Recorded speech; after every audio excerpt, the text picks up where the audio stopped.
And those who took advantage of that expression of democratic opinion to commit crime also and intended to access State House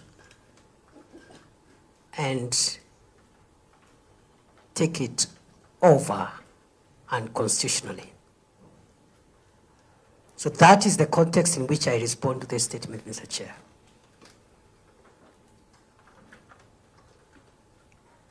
In the process of those unprecedented demonstrations, acts of violence and extensive destruction of public property and private property,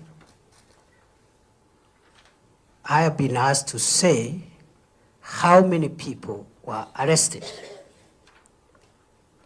during that period. 1,208. Number two, I've been asked to state during those June, July riots, how many people lost their lives? 42. Thirdly, I have been asked to give an account of any unaccounted or unidentified bodies which could be in public mortuaries arising out of those unprecedented events of June and July 2024. 2. The number is 2. And finally, I have been asked to inform this committee, and by extension Parliament, how many people were reported missing during the June, July violent riots across the country. 132. And therefore, other than those statistics, the second part of that request for statement by the member for Ugenya was to, I think more or less I've answered everything, but I think there is one part there which says, actually I've answered everything. Part 1 to 4, I submit.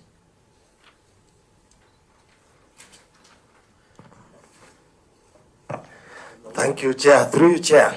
Obviously, the statement is extremely underwhelming, does not even attempt to answer all the questions asked. Honorable Chair, if you look at number 2 of the statement, first of all, in fact, it was a list of the names of those who lost their lives during the demonstrations across the country. The good Chair, good Waziri, has simply given us statistics. These statistics is not stones, they are human beings. If you know the number, ought surely to know the names of these people who lost their lives.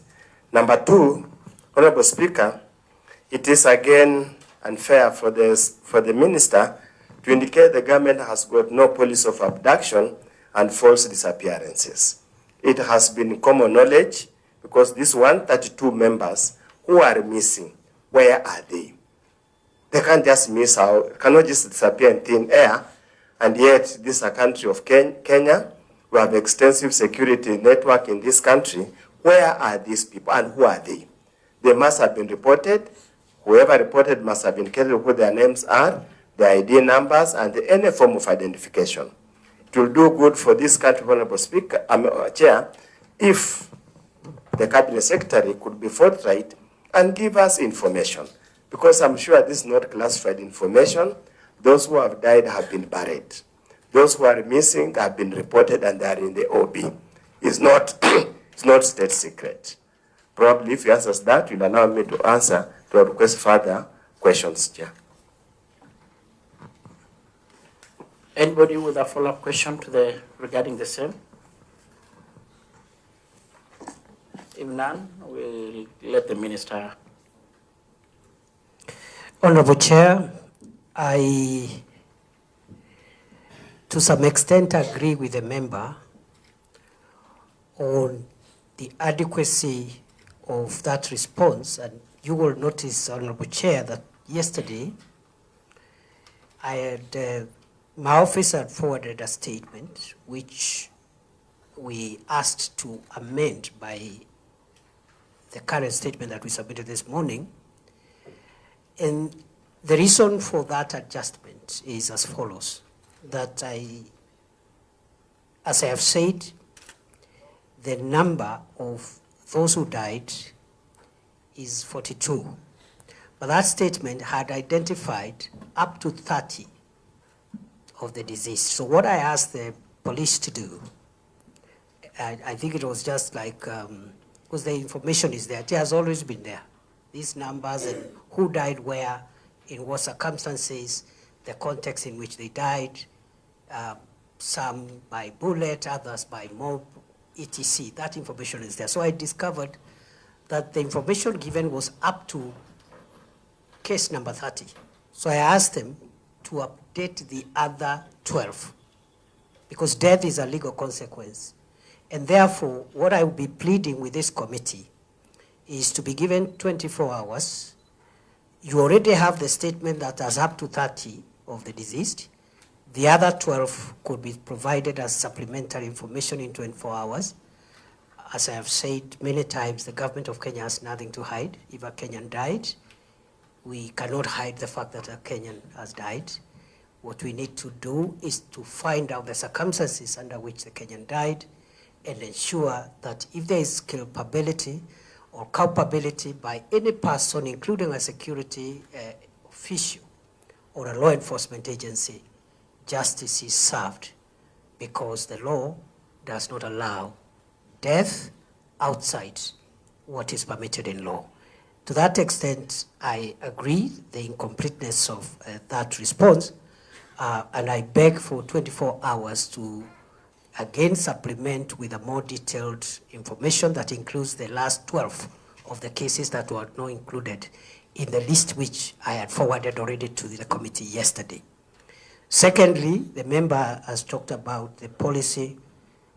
He believes that government has a policy on abductions, and I disagree with the member with a lot of respect. It is not true, because policy has to be stated, it has to be articulated. Policy cannot be, it's not nebulous, it's not abstract.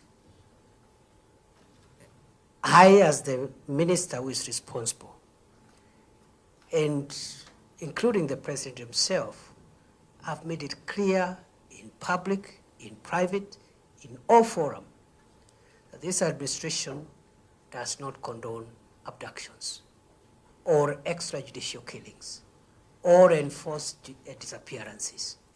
So it is unfair to visit a policy of extrajudicial killings on government unless we are provided with the evidence of policy pronouncement, policy articulation that supports this kind of unlawful behavior.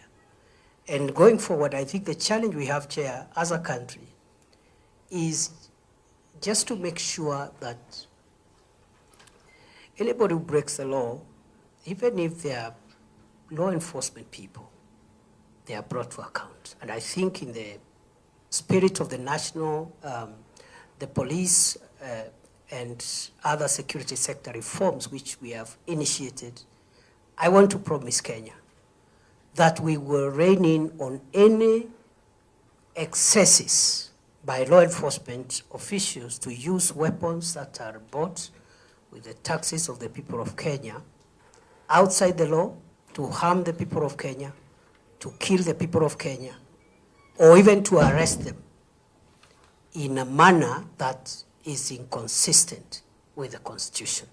In a nutshell, this government, and I say without fear of contradiction, does not condone extrajudicial killings, does not condone abductions by any person, whether a criminal or a law enforcement agency. Lastly, the member has asked about the missing persons. Again, the supplementary list will contain the OB number and the people who are reported missing per county. I think Nairobi has the highest. Nyandarua, I think, was the highest. Nyandarua had 13 cases reported. But what I want to inform the committee chair through you is that it is not scientifically correct to say that when someone is reported missing, they have been abducted. It is also not scientific to say that if a missing person report has been made, that that person has been abducted because they were participating in a demonstration. We have had a problem in this country for the last so many years of persons who are reported missing. Some of them have been traced eventually after months, others after weeks, others after years, others have never been found.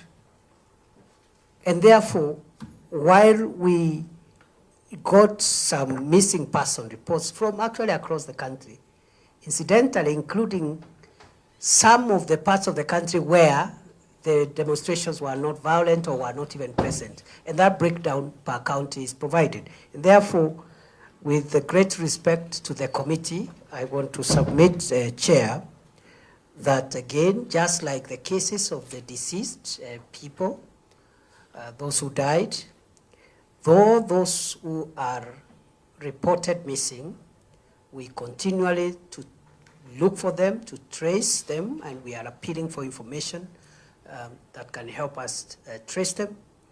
And it is the business of the police to make sure that the country is safe and people are protected from criminals, and it cannot be the policy of this government to support any harm on any Kenyan for politics or for whatever reason, because that would violate our constitution. I submit. Finally, Chair, just on the same issue, Waziri, a number of these people who were killed, the 42 according to your record, even though normal media and through ISK and other LSK and other organizations say the number is much, much higher. Actually, yesterday in the news, they talked about 61 cases, and several numbers are still missing up to now. You have admitted quite a number of these so-called people who were killed by bullets. And obviously, those are police bullets. And obviously, you must have a traceability mechanism to know who was assigned what gun, what kind of ammunition was assigned. Is it possible to trace and follow up and know exactly which police officer shot any particular member of these 42 who have died? And that being the case, having been killed, as we have clearly said, weapons bought by the people of Kenya, what measures have you put in place to ensure the bereaved families, the families who lost loved ones, their breadwinners, their hopes in life, what measures has the government put in place to compensate, even assuage or relieve their pain? What measures has the government put in place? Thank you, Chair. Chair, I would like to respond to the further intervention by the honorable member as follows. That I have not admitted that any Kenyan was killed by the police. What I said is that some died because of bullet wounds. The process of proving the owner of the gun that discharged a killer bullet is a forensic process. And I am not ruling out the possibility that a police officer may have used their firearms outside the law. But just 2 comments there, Chair, which I honestly believe are in the best interest of the country for me to say at a time like this one, when we are grappling with serious balances. On one hand, we have a country to keep safe from crime, and on the other hand, we have also a country that has a constitution that gives wide-ranging liberties, including civil liberties. I want to say these 2 things. That firstly, Chair, police are allowed to use lethal force. Let's start from there. Police are allowed to use lethal force to kill, depending on the circumstances. There are parameters. Those firearms are supposed to neutralize dangerous criminals who pose danger either to the life of a police officer themselves or to the lives of the people. And I think that's a general principle. I am not trying to say that any of these cases fitted there. I'm just saying that the law allows the police to use lethal force. The question that the pursuit of justice must help us to answer is whether, if there is any police officer who used their weapon, whether that use was within the parameters permitted under the law. If they were not within the parameters, then that police officer must be held accountable. And I know I have been briefed, IPOA is already at an advanced stage of doing that investigations. It requires forensics. You can trace the bullet to a gun and the license, who owns that gun. The second point, and while I'm at that on the police use of force, I would like to, if you look at, for example, what happened in America on January 6, 2020, which, well, remotely